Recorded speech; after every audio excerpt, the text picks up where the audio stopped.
Finally, around right after Busted is when it really seeped in. And I said, you really are serious now. Like, you're not going back anymore. You're done with it. Like, you really don't like Dominic anymore.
Okay, man, fine. Don't you know anyone else? Actually, I did know someone. Every time I had seen Tony Burnham at one of Ralphie's parties, he would be on and on about Corey Haim, about how good-looking Haim was, and how much he wanted to meet him. At that moment, I wasn't thinking about the fact that Tony was an adult and Haim was a minor. I was thinking that I would do just about anything to get Haim to shut up and to stop him from hitting on me. Okay, man, who is this guy, man? Haim asked. His name is Tony. He's, like, older and he's kind of fat. I mean, he's really not even attractive at all. Have him come over. Are you serious? Haim raised an eyebrow and gave me a frustrated nod. Look, man, I don't feel comfortable with this. Why can't you just go out and, like, get yourself laid like everybody else? Just call him up, man. Just please do me a favor and call him. Whatever happened between Tony and Haim that day, I cannot tell you. They went off to the laundry room in my father's building. Next thing you know, Tony was always at Haim's side, driving Haim around town, hanging out with Haim's mother, passing himself off as a friendly big brother type. Looking back, I think Tony must have thought of Haim as a boyfriend. I think he believed they were having a real relationship. I didn't understand what was going on, or what he was doing, or what it would eventually do to Corey Haim. I just thought that if Haim seemed to be okay with it, I should learn to be okay with it too. No, but hold on. Okay, so it's a molester, but we're not... Haim was, more than likely, this is a consensual thing with Dominic. It was consensual, but he was still a child. Right, and Dominic is like 35. Right. And Dominic is like 35. Right. You're serious now. Like, you're not going back anymore. You're done with it. Like, you really don't like Dominic anymore. And he's like, man, you know, it hurts me that you're still friends with him. It hurts me that you're still hanging out with him. And that's when I told Dominic he had to get out. There you go. And I moved. I moved in 95. I got my own apartment. I kicked out Dominic, and I moved. I moved in 95. I got my own apartment. I kicked out Dominic, and that was the last time I ever hung out with him. Soon after moving in with his father, Corey met actor Dominic Brascia, who could not believe the living conditions of his new friend. And he was living like in a slum. I mean, this was a terrible apartment. He wouldn't stop doing the coke. You'd sit there and go, Corey, you have a problem here. You're doing cocaine. And he's like, no, I don't have any problem. I don't have any problem. I moved in 95.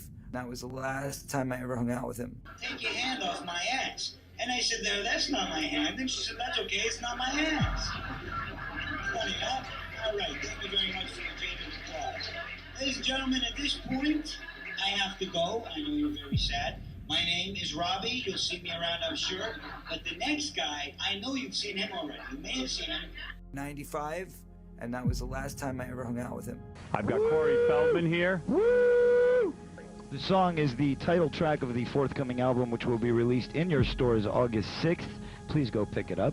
What label? What label? Former child actor. Former child actor. I didn't hear a label mentioned. Okay, here we go. Former child actor, Corey Feldman and his band. I forgot to drink your pee. 95. You let me get around in my life, man. Raped, so to speak. When I was about 14 and a half, and I'm saying this right now, by the guy you used to hang out with, and tell me I'm 14, take responsibility. You know exactly what I'm talking about. What'd you do, man, when you saw that going down when I was 14 to me? What'd you do? You knew about it. Besides being his best friend, what'd you do? What'd you do? All is what you did, man. It hurts me that you're still friends with him. It hurts me that you're still hanging out with him. And that's when I told Dominic he had to get out. 95. And that was the last time I ever hung out with him. There are lawyers who would handle a case where a child had been molested pro bono. I would love to see it. Which means free. Hey, people are watching right now. And they're welcome to offer their support. Truth is an absolute defense to any defamation case, and every victim needs to know this. Truth is an absolute defense to any defamation case, which means if you are telling the truth, you have nothing to worry about. Now, there's always a small risk that you might not be believed. There's the truth and the truth. I've told these names to the police. I've told the names to investigative reporters.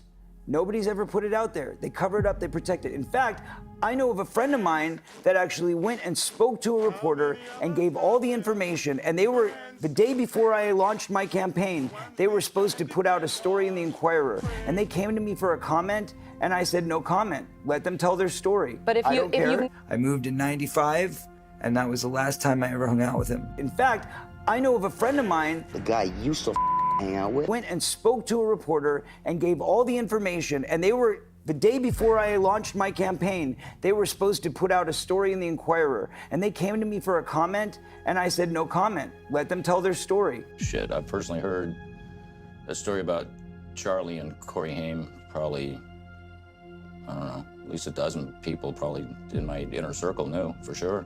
It was pretty much common knowledge. I mean, everybody, it was kind of unspoken. I mean, Dominic always talked about it because he was obsessed with it. But everybody seemed to be under the impression that Charlie Sheen was diddling him on the set of Lucas. If Feldman had not told me that that's what he'd been told for years, I would have probably not believed it. But to have the same story over and over and over again... Dominic always talked about it. You kind of go, really? Truth is an absolute defense. Truth is an absolute defense. Truth...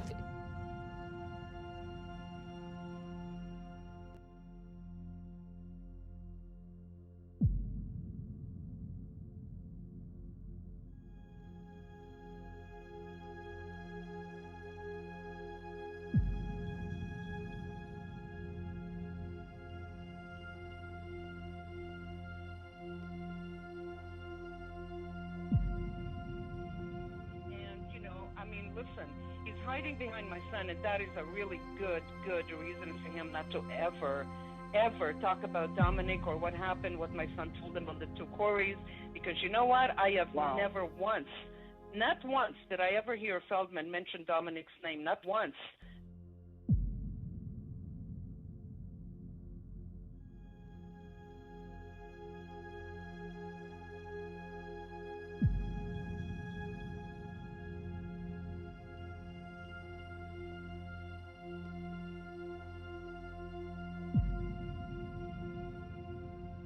Messages from Michael Lundgren, or you start receiving messages from Stacey Thomas, or you start receiving messages from Kim Stern, or Susie Q, or any of these other suspicious types, know that they're all from this cult called the Wolfpack, and they all work with convicted pedophiles like Marty Weiss. Great performers, great talent up here, and thanks to Marty Weiss for helping organize it. And thanks to all of you. It's good to be here. Glad to be back.